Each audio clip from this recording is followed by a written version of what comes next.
Hello everyone, this is Sumita Srivastava and I am a qualified dietitian. अगर आपका cholesterol बढ़ा हुआ है तो आपको क्या खाना चाहिए और क्या नहीं खाना चाहिए, आज इस बारे में बात करेंगे।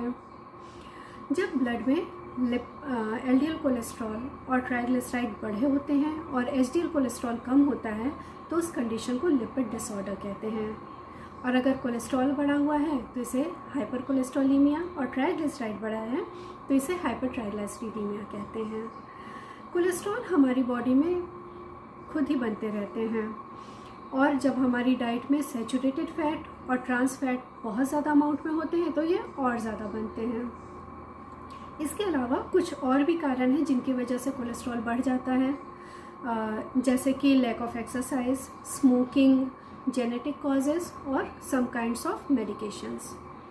जब कोलेस्ट्रॉल बहुत अमाउंट में बनते हैं तो वो दूसरे फैट और सब्सटेंस के साथ कंबाइन होकर हमारी आर्टरीज को ब्लॉक कर देते हैं, जिससे ब्लड का फ्लो कम हो जाता है और हार्ट अटैक, हार्ट डिजीज़ और स्ट्रोक जैसी सीरियस हेल्थ प्रॉब्लम्स हो जाती हैं। इसलिए अगर आपका कोलेस्ट्रॉल ज़्यादा है तो आपको हेल्दी लाइफस्टाइल और हेल्दी डाइट अपनाने की बहुत ही ज़्यादा ज़रूरत है। जो मेन कारण है कोलेस्ट्रॉल बढ़ने का वो डाइट में फ़ैट और सैचुरेटेड फैट और ट्रांस फैट का होना है। इसलिए हमें ऐसे खाने बिल्कुल अवॉइड करने हैं जिनमें इस तरह का फ़ैट पाया जाता है। ये फ़ैट आपको मिलता है जनरली तले हुए खाने से, फास्ट फूड से, प्रोसेस फूड से, बेकरी फूड से, फुल फैट डेयरी प्रोडक्ट से और नॉन वेज फूड से। तो इन सारी चीज़ों को आपको टोटली अवॉइड करना है। इसके अलावा चीनी से भी ट्राइग्लिसराइड्स बढ़ जाता है। जब भी हम चीनी या फिर सिंपल कार्बोहाइड्रेट्स खाते हैं तो वो फैट के रूप में हमारी बॉडी में स्टोर हो जाता है और कोलेस्ट्रॉल और ट्राइग्लिसराइड्स को बढ़ा देता है। इसलिए आपको चीनी, मैदा और मैदे से बनी हुई चीज़ें, साबूदाना, कॉर्नफ्लोर, इस तरह की चीज़ें बिल्कुल भी नहीं खानी चाहिए। अब वो कौन सी चीज़ें हैं जिन्हें खाने से कोलेस्ट्रॉल जो है वो बैलेंस होगा, वो भी मैं आपको बता देती हूँ। तो फ़ैट लेने से कोलेस्ट्रॉल बढ़ जाता है, ये आप सबको पता है। इसका ये मतलब नहीं कि आप फ़ैट खाना बिल्कुल ही बंद कर दें। फ़ैट भी हमारी बॉडी के लिए ज़रूरी है। इसेंशियल फैटी एसिड्स हमें फ़ैट से ही मिलते हैं और फ़ैट विटामिन ए, डी और ई के अब्जॉर्प्शन के लिए भी ज़रूरी है। इसलिए हमें अपनी डाइट में हेल्दी फ़ैट्स को इंक्लूड करना चाहिए।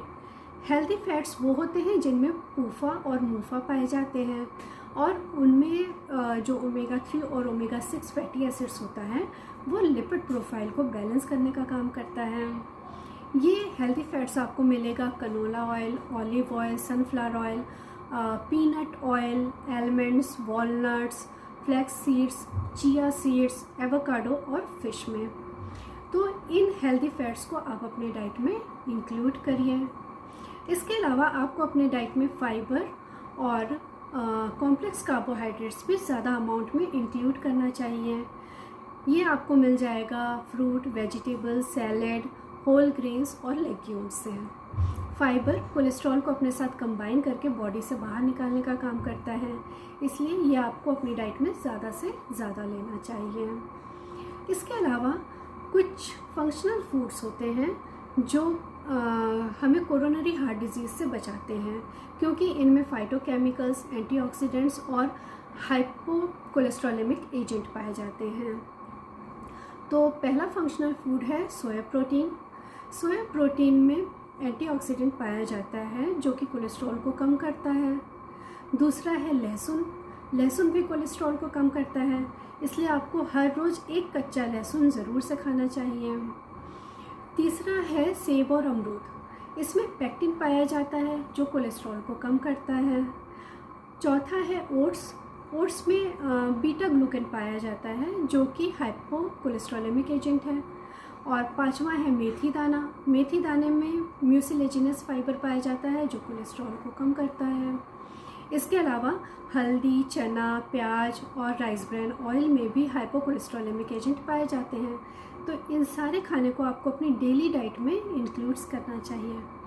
इसके अलावा कुछ और बातें भी हैं जिसका आपको ध्यान रखना है, जैसे कि आप फुल फैट डेयरी प्रोडक्ट्स नहीं ले सकते हैं, लेकिन आप स्किम्ड मिल्क ले सकते हैं। स्किम्ड मिल्क में फ़ैट ना के बराबर होता है और बाकी सारे न्यूट्रिएंट उसी अमाउंट में होते हैं। दूसरी बात कि अगर आप एग खाते हैं तो एग योक बिल्कुल भी मत खाइए। आप एग वाइट खा सकते हैं और हफ्ते में एक बार आप चिकन भी खा सकते हैं, पर कोई भी ऑर्गन पीस या मीट आपको बिल्कुल नहीं खाना चाहिए। तीसरी बात कि आपको अपने पूरे दिन के खाने में 2-3 चम्मच से ज़्यादा ऑयल का यूज़ नहीं करना चाहिए। और अगर आप घी खाना चाहते हैं तो गाय का घी 2 चम्मच तक आप ले सकते हैं, लेकिन भैंस का घी आपको बिल्कुल भी नहीं खाना है। और लास्ट में सबसे इम्पॉर्टेंट बात कि कम से कम 30 से 45 मिनट तक का एक्सरसाइज आपको ज़रूर से करना है। इन सारी बातों को अगर आप ध्यान रखते हैं तो जल्दी से जल्दी आपका कोलेस्ट्रॉल ठीक हो जाएगा। Thank you.